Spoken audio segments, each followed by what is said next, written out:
ఒకవేళ సపోజ్ మీరు ఇప్పుడు తీసిన ప్రేమం మీరు అనుకున్నట్టుగా ఆశించినంతగా సక్సెస్ అయి ఉండకపోయి ఉంటే ఐ డ్రీమ్ వాసు గారితో మూవీ ఉండేదా మీది? అది వాసు గారు కాదు, ఉండేదండి. అంటే నాకు ఒకటేనంటే కానీ నాకు చాలా ఇబ్బందిగా ఉండేది ఆయనకి. అంటే ఇప్పుడు కొంతమందికి సుపీరియర్ కాంప్లెక్స్ లేకపోవచ్చు, కానీ ఇన్ఫీరియర్ కాంప్లెక్స్ ఉంటుందండి. ఇప్పుడు ఇద్దరు ఫ్రెండ్స్ అలాగ చదువుకొని ఒకటి చాలా పెద్ద పొజిషన్లోకి వెళ్ళిపోయి ఒక నార్మల్ పొజిషన్లో ఉన్నాడు అనుకోండి, నార్మల్ పొజిషన్లో ఉన్నవాడికి ఇబ్బంది ఎక్కువ అండి. సార్ పెద్ద పొజిషన్లో ఉన్నవాడికి ఇబ్బంది ఎక్కువ. ఐఎమ్ సారీ, మీకు అర్థమైంది. పెద్ద పొజిషన్లో ఉన్నవాడికి ఇబ్బంది ఎక్కువ. అంటే ఏం మాట్లాడితే కొంచెం ఏదో ఇంకో 2 పనులు చేసి సంపాదించచ్చు కదరా అంటే, అబ్బో వీడి పొజిషన్లో ఉన్నాడైనా. సో ఇతనికి సుపీరియర్ కాంప్లెక్స్ లేకపోవచ్చు అండి, కానీ ఆ తక్కువ పొజిషన్లో ఉన్నవాడికి ఇన్ఫీరియర్ కాంప్లెక్స్ వస్తుంది. అలాగే నాకు భయం ఏంటంటే నేను ఒకటి ఏం చెప్తానంటే, నేను నా ఫ్యామిలీని దృష్టిలో పెట్టుకునే చేస్తానండి ఫస్ట్. అది దృష్టిలో పెట్టుకుంటే చాలండి, ఆటోమేటిక్గా సినిమాకే హెల్ప్ అవుద్ది. నన్ను నమ్మి ప్రొడ్యూసర్స్ డబ్బులు పెట్టారు చూడండి, సో వాళ్ళకి న్యాయం చేయగలుగుతాను. తర్వాత నన్ను నమ్మి చందు చేస్తాడు అని చెప్పి హీరో నమ్మాడు చూడండి, ఆయన నమ్మకాన్ని నిలబెట్టగలను. సో నేను ఫ్యామిలీని దృష్టిలో పెట్టుకునే చేస్తానండి. కానీ ఏదో ఒక ప్రాసెస్లో ఒకవేళ అటైతే ఏంటి అనేది ఒక థాట్ వస్తుంది. అటైతే ఏంటంటే ఈయన నన్ను నమ్మి మూడోది అనౌన్స్ చేసేసి అడ్వాన్స్ ఇవన్నీ ఇచ్చారు కదా, సో అది ఆ ఒక భయం అయితే ఉందండి. బట్ 100% సినిమా ఉండేదండి, డెఫినెట్గా సినిమా ఉండేది. కాకపోతే ఏంటంటే నేను యాక్టివ్గా ఉండేవాడిని కాదేమో, కొంచెం నాకు అనిపించింది చెప్పడం, లేదంటే అవతల మీరు ఏమైనా ఖండిస్తే కాదు అని స్ట్రాంగ్గా చెప్పడం కొంచెం తగ్గేదేమో, ఆ వాల్యూమ్ తగ్గేది డెఫినెట్గా. నేను ఆయనతో ఫోన్లో మాట్లాడితే మీ గురించి ఒక గొప్ప మాట అన్నాడంటే ఏంటంటే, ప్రేమం సినిమా తెలుగు సినిమా చూసిన తర్వాత చందు మీద రెస్పెక్ట్ పెరిగింది నాకు. అంటే తను అక్కడ ఉన్న దాంట్లో ఏది తీసి అది పోకుండా తన ఇండివిజువాలిటీగా తీసిన సినిమా ఇది, ఇండివిజువల్ తీసింది, ఆ రెస్పెక్ట్ నాకు డబుల్ అయింది అని చెప్పారు. ఓకే అండి, థ్యాంక్ యూ. అండ్ ఇంకొకటి మీలో ఉన్న గొప్ప క్వాలిటీ ఇంకొకటి ఏం తెలిసిందంటే, నాకు అప్కమింగ్ డైరెక్టర్స్, అసిస్టెంట్ డైరెక్టర్స్ వాళ్ళు వచ్చి ఏదైనా కథలు చెప్తుంటే మామూలుగా అందరూ బాగుంది బాగలేదు అంటారు, ఏ కథని బాగలేదు అనొద్దు, దాన్ని ఎవరి నుంచి ఏ ఫైర్ ఉంటుందో తెలియదు కదా అని మీరు రెగ్యులర్గా చెప్తుంటారు అని. దానికి ఏంటి మీ అంటే? అది సెల్ఫ్ ఎక్స్పీరియన్స్ అండి.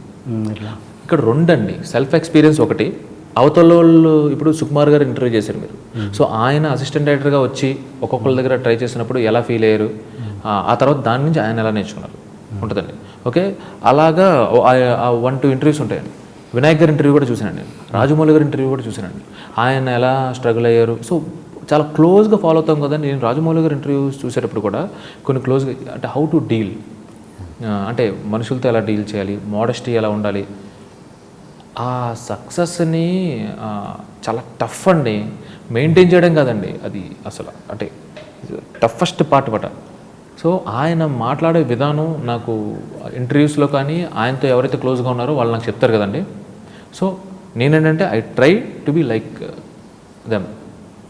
ఇప్పుడు నేను అసిస్టెంట్ డైరెక్టర్గా ఫస్ట్లో వచ్చినప్పుడు చాలామంది వద్దా వెళ్ళిపోవచ్చు కదా, నీకు అవసరమా అని చెప్పి మంచి మాటే. ఎందుకంటేనండి మనకు తెలుసు కదండి, ఇప్పుడు డైరెక్టర్ అయితే అయిపోయాం కానీ బట్ ఎంతమంది ట్రై చేస్తున్నారండి, హండ్రెడ్స్ అండ్ హండ్రెడ్స్. ఎంతమంది ఇప్పుడు టాలెంటెడ్ కదా, 10 మందిని అలా రోడ్డు మీద అసిస్టెంట్ డైరెక్టర్ నడవనంటే 10 మంది టాలెంటెడ్ అండి. టైం, ఛానల్, అవకాశం, లక్, ఇన్ని ఫ్యాక్టర్స్ కలిసి ఉండాలండి టాలెంట్తో పాటు. సో అదే నేను అంటున్నాను. సో నేను వెళ్ళి స్టోరీ చెప్పేటప్పుడు వెటకరం చేసే వాళ్ళు 1-2 సార్లు వెటకరం చేశారనుకోండి, అది పెద్ద ఏం లేదు. సీరియస్గా నేను చెప్పను. ఇంకోటి, మన దాన్ని ఎవరైతే వెటకారం చేస్తారో అప్పుడు ఇంకా మనకి త్వరగా సక్సెస్ వస్తుందండి. I believe in it. ఎవరైనా మమ్మల్ని వెటకారం చేసినా అవమానించినా కానీ 100% ఇంకా అది మనం ఇంకా స్ట్రాంగ్ అయిపోతామండి. So seriously.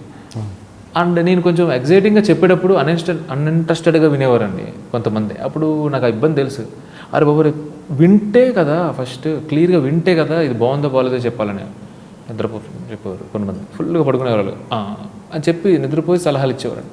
కార్తికేయ బిఫోర్ తర్వాత లేదండి, తర్వాత ఐ వాజ్ ఇన్, నాకు వాసు గారు ఉన్నారు అండ్ బ్యూటిఫుల్ హరికాసిని సితార్ ఎంటర్టైన్మెంట్స్, మా ప్రొడ్యూసర్ వంశీ వీళ్ళు ఉన్నారు కదండి. వీళ్ళు ఉన్నప్పుడు ఇంకా భరోసా ఉన్నా, దే ఆర్ వెరీ స్ట్రాంగ్ కదండి. అంటే యాజ్ ఏ అంటే నన్ను ఒక డైరెక్టర్గా కానీ ఆర్ఎల్స్ నన్ను యాజ్ ఏ పర్సన్గా కానీ రిసీవ్ చేసుకోవడానికి నాకు చాలా బలం కదండి. సో నాకు అసలు ఈ బ్యానర్ ఉన్నప్పుడు Sithara entertainments and Haarika Hassine and వీళ్ళు ఉన్నప్పుడు నాకు అసలు ఆ తర్వాత ఇంకా నాకు వేరే వాళ్ళు నన్ను అలా మాట్లాడాల్సిన అవసరం ఇదే లేదండి. So I'm very happy. నేనేమన్నానంటే అంతకు ముందు సో ఏంటంటే ఎవరిని అండర్స్టాండ్ చేయకూడదండి, అసలు చేయాల్సిన పనే లేదు. నాకు నిజంగా హాఫ్ అన్ అవర్ టైం ఉందంటే నాకు టైం లేక కలగపోవడం, లేదంటే నేను డీవేట్ అయిపోతానేమో అనే భయం. ఇంకొకటి ఏంటి అంటే నాకు లిటరల్గా ఇంకొక భయం ఏంటంటే నేను ఎవరిదన్నా గొప్పకుని కథ వింటలేదంటే నా దగ్గర స్టోరీ ఉంది వచ్చి విను అన్నారు అనుకోండి, అది విని ఏదో ఒక మనకు తోచిన ఫ్రీ సజెషన్స్ సలహాలు చెప్పేశాను అనుకోండి, ఆ ఇన్ఫ్లుయెన్స్ కానీ నా మీద ఉన్న పొరపాటున సీన్ వచ్చినా వాళ్ళు ఏమైనా గొడవ పెడేస్తారో నా భయం అండి. తెలియని వాళ్ళు కథలు వినాలంటే నాకు భయం. అండ్ ఇంకోటి ఏంటంటే I right my own stories. నా కథలు చాలా హ్యాపీగా రాసుకుంటా. I right. సో నాకు ప్రాబ్లమే లేదండి. నాకు ఒకటే ఒక భయం, బాగా క్లోజ్ ఉన్న వాళ్ళు ఎవరైనా చెప్తే హ్యాపీ, వాళ్ళకి ఏమన్నా నాకు తెలిసిన వాళ్ళకి అటు ఇటు పంపించడం ఏమైనా జరుగుతుందేమో కానీ ప్రొడక్షన్ హౌస్లో లేదంటే హీరోలో కొత్త కథలు వినాలంటే నేను వింటా, కాకపోతే ఈ కాంట్రవర్సీస్ ఉంటాయేమో అని భయం ఉంది. అదే బిఫోర్ కార్తికేయ పెద్ద పెద్ద ప్రొడక్షన్ హౌస్లో చెప్పారా లేదా నార్మల్ పేర్లని చెప్పొద్దులేండి, నాకు పేర్లని చెప్పండి. చాలా మంచి ప్రొడక్షన్ హౌస్లో చెప్పాను, పెద్ద ప్రొడక్షన్ హౌస్లో చెప్పాను, అండ్ పెద్ద ప్రొడ్యూసర్స్ కూడా చెప్పాను. అక్కడ మీకు అనుభవమైన బ్యాడ్ ఎక్స్పీరియన్స్ లేదు, చాలా బాగా విన్నారు. కాకపోతే నేను హ్యాండిల్ చేయలేను అని అనుకున్నాను. నేను హ్యాండిల్ చేయలేను, నేను హ్యాండిల్ చేయలేను. బాగుంది బట్ అంటే సీరియస్లీ ఎందుకు నమ్మాలండి అంటే ఊరికినేనండి. నేను వాళ్ళని వెళ్ళి ఫేవర్ అడిగా, నన్ను నమ్మి 3.5-4 crores ఎలా పెడతారండి అందులో. సో నేను తప్పేలేదు. కాకపోతే అది నాకు ఎలా హెల్ప్ అయిందంటే 1కి 10 సార్లు చెప్పేసరికి ప్రతిసారి ఒక 2-3 ఇంప్రూవేషన్స్ వచ్చేవి. అది ఇంటికి వచ్చి డన్ రాసుకునేవాడిని. అలా హెల్ప్ అయిందండి.